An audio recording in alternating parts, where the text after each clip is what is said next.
ఇప్పుడే జీ5 app download చేయండి. చూడండి మీ ఫేవరెట్ టీవీ షోస్ ఎప్పుడైనా ఎక్కడైనా. నేను ఆఫీస్ కోసం ఎంతో కష్టపడ్డాను. అలాంటి నేను ఒక 10 లక్షలు తీసుకుంటే అనరాని మాటలు అన్నారు. ఈ ఆఫీస్ కోసం ఏ పని చెయ్యని సీత 2 లక్షలు తీసుకుంటే ఎవ్వరూ ప్రశ్నించలేదు. బాలాజీ వాళ్ళ అబ్బాయికి యాక్సిడెంట్ అయిందని సీత డబ్బులు ఇచ్చానని చెప్పింది కదా పిన్ని. ఆ బాలాజీ అంత సిన్సియర్ ఏం కాదు. చెప్పండి. అవును సార్, అతను ఇంతకు ముందు ఎన్నోసార్లు ఇలాంటి అబద్ధాలు చెప్పి డబ్బులు తీసుకున్నాడు.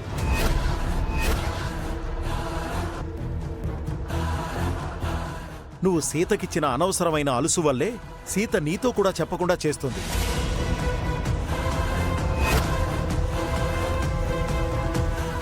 ఎందుకిలా చేశావు సీత? ఈ మధ్య నువ్వు చేసే పనులేం బాగలేవు.